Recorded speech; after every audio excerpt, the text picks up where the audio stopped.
I'm Jason, Anthony's brother. Yay. And I'd like to introduce you the next mayor of New York City, a guy.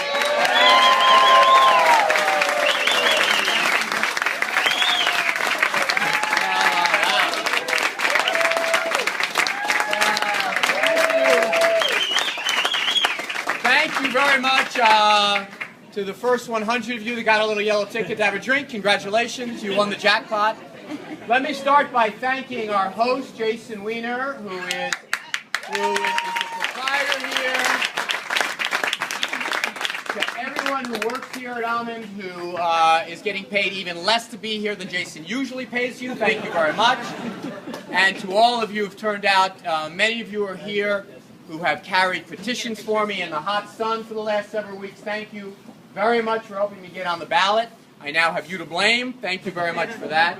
And obviously thank all of you for being here and contributing. You know, we have this truly remarkable campaign.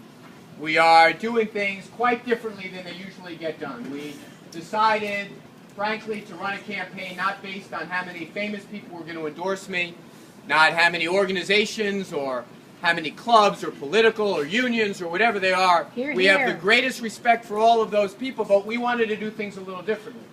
We said, what if we just listened to the ideas that New Yorkers have on how to make their city better?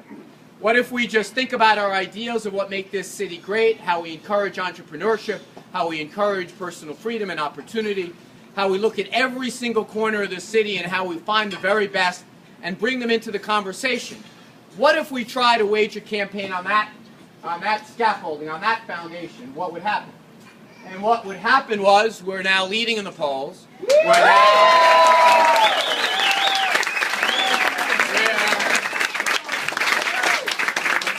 have the most remarkable set of professional talent from all around the country and all around the city. We have a group of volunteers, many of them represented in this room, who are among the most dedicated, idealistic people you can imagine. And every single day they're writing stories in the newspaper and they don't know quite what to make of it. Well, by the time this campaign is done, this is how many days are left, 64. Tell me my staff isn't the best. They're amazing. I assume that's what this means. Now with 64 days until the primary, we are now created, frankly, a new normal in the race. Every other campaign is running to put out an idea book because that's what we did on the very first day of the campaign. Every other campaign are going to the far reaches of the city, not just focusing here in Manhattan, because they are now realizing we got to figure out what it is that the Weiner campaign is doing and how we do it. And that's fine, because what we're trying to do here is not only win an election, although that's going to be nice. What we're trying to do here is change the conversation. For at least 12 years, but really if you think about it, for 24 years, we who believe in fighting for progressive causes and trying to make things better in the city, we haven't done so well. We've lost a bunch of elections in a row, and sometimes I think it's because we don't deserve to win.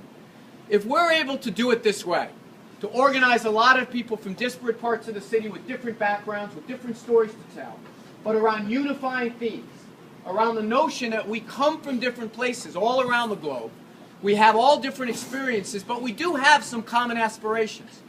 We want our children to grow up to see, you know what, we have a better city than we had than the one we inherited. We want a school system that says to people like my niece Reeve, you know, look, we're going to make sure that you have a public school system that's as good as the one that we used to have back in the day. That we're going to say to small businesses like my brother Jason's, we're going to try to make it so you can grow and have other restaurants like L&W Oyster on Fifth Avenue. two for one cocktails every Thursday. Just saying. Now we're going to start to build this city in a different way. And I have to tell you, there is a tendency in campaigns like this, almost an expectation, that candidates make a bunch of promises. I've ostentatiously tried not to do that. In fact, when people say, will you promise me A, B, or C, the only thing I say is that I will promise you that I'll work very hard. When I started this campaign, I was 6'4", 260 pounds. This is all that's left of me. Some of you need me to stand sideways. You even see that I'm talking to you. But I also have said something else. Your voices will be heard. After 12 years where we've kind of pushed aside people's voices, sometimes literally said, we're going to overturn term limits, we're not going to listen to what people say, we're going to do things our own way, your voices will be heard. You won't always get your say, your way in a Weiner administration, but you're always going to get your say. And I'm always going to celebrate the idea that ideas and the best of the ideas always come from people like all of you. And let me conclude with this thought. I also want this campaign to be one that kind of celebrates New York, that has a certain joyfulness about it. The idea that you can go stand on a street corner at a subway stop and argue with people and still feel better about it when everything's done. The idea that we're not only going to talk about people's foibles, but we're going to talk about people's aspirations. The idea that no one ever comes here and has every answer. And you shouldn't expect that, but you should expect there to be a full-throated debate around the issues of the day. That's what we're going to have. We're going to have a campaign that we're going to have fun with. And you know what? We're also going to prove that if we're able to win a campaign structured like this one, it's never going to be the same in this city. Every campaign that follows is going to say, let's go to that playbook. Let's listen to people first, organization second. Let's build it based on ideas. Let's not look at New York City like a big pie that we cut up until we get to 51%. That we think of the amorphous things that we all have in common. Kind of see it like I don't know, Jackson Pollock. All right, I'm just winging. But the idea, you understand what I'm saying, is that we need to celebrate that notion about New York City. And hopefully, each day that goes by, we have 64 days to the primary. You've all helped it make it possible for one other thing to happen. By your donating today, and all of you as individuals, I mean, look how few suits there are in the room. I mean, no offense, but I'm saying how few. I don't mean literally suits. I mean, you know what I mean when I say suits. I mean, this is a campaign that's built on the ideas of individual empowerment of citizens. If we're able to win this campaign, and because of all of you being here, we're now going to raise a bunch of money. Every one of your donations is being matched 6-to-1 by the most progressive campaign finance system in America.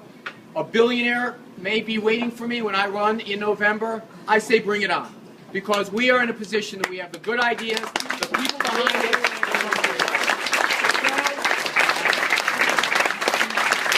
So enjoy the rest of the day. I'm still going to be here. Give me your ideas. Send as many as you can. Anthony Weiner at anthonyweiner.com. We're always looking for more volunteers. Is there anything I forgot to say, Lisa? Anyone who hasn't signed a petition, right? I'm on message. Anyone who hasn't signed a petition, please sign one. We are going to be filing petitions later in the week to get on the ballot, and we are going to be filing over 50,000 signatures without a single political club, without a single county organization, without a single big union. We're doing it based on people power, and that's the way we're going to govern this city. Thank you very much.